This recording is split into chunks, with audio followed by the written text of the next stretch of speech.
സമയം തീരാറായി എന്നറിയാം. എങ്കിലും ചില ഗിഫ്റ്റ്സ് നമ്മൾ കൊടുക്കാനായിട്ട് ബാക്കിയുണ്ടായിരുന്നു നമ്മുടെ വൺ ഡേ പ്രോഗ്രാമിൻ്റെ. അത് ഇപ്പോൾ വേഗത്തിൽ കൊടുക്കാനായിട്ട് ആഗ്രഹിക്കുകയാണ്.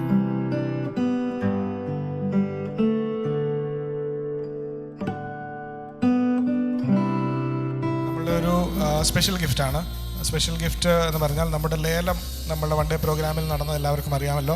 അതിൽ ഏറ്റവും കൂടുതൽ പ്രൈസ് ലേലം വിളിച്ച ആളെയാണ് വിളിക്കുന്നത്. അത് ആശ സിസ്റ്ററാണ്.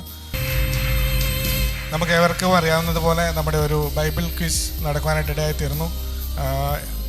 നേരത്തെ അനൗൺസ്മെൻറ്റ് ചെയ്യേണ്ടതായിരുന്നു, എങ്കിലും ചില കാരണങ്ങളാൽ ഒരു സർപ്രൈസ് എലമെൻറ്റ് നിലനിന്നു. ഇന്നുവരെയും നമ്മൾ അതിൻ്റെ സീനിയേഴ്സിൻ്റെ റിസൾട്ട് പ്രഖ്യാപിച്ചിട്ടുണ്ടായിരുന്നില്ല. ഈ സമയത്ത് നമ്മൾ അവർക്കുള്ള സർട്ടിഫിക്കറ്റും അവാർഡും കൊടുക്കുകയാണ്.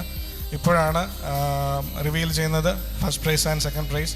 നമ്മുടെ കർത്താവിൻ്റെ ദാസനാണ് അതിൻ്റെ പിന്നിൽ വളരെയധികം പ്രവർത്തിക്കുവാനായിട്ട് ഇടയായിത്തീർന്നത്. ക്വസ്റ്റ്യൻസൊക്കെ തയ്യാറാക്കുന്നതിൽ വളരെയധികം ഞങ്ങളെ സഹായിച്ചു.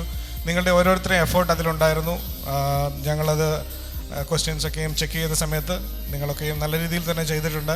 എങ്കിലും നമുക്ക് എല്ലാവർക്കും സമ്മാനം കൊടുക്കുവാനുള്ള അവസരമില്ലാത്തതിനാൽ 1-2 സ്ഥാനങ്ങളിൽ നമുക്ക് നിലനിർത്തേണ്ടതായിട്ടുണ്ട്.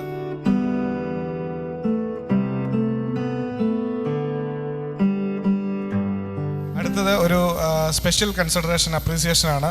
ഈ അപ്രീസിയേഷൻ സർട്ടിഫിക്കറ്റ്സ് കൊടുക്കുന്നതിന് വേണ്ടിയിട്ട് സഭയുടെ സെക്രട്ടറി ആയിട്ടിരിക്കുന്ന അനിൽ ക്ഷണിക്കുക. ഇത് നമ്മൾ കൊടുക്കുന്നതെന്ന് പറഞ്ഞു കഴിഞ്ഞാൽ നമ്മളുടെ പ്രോഗ്രാമുകളൊക്കെയും വൺ ഡേ നമ്മുടെ യൂത്ത് മീറ്റിങ്ങുകളിലെല്ലാം അധ്യക്ഷന്മാരായിട്ട് ഇരുന്നവർക്ക് ഞങ്ങളുടെ സൈഡിൽ നിന്ന് ഒരു അപ്രീസിയേഷൻ സർട്ടിഫിക്കറ്റാണ്.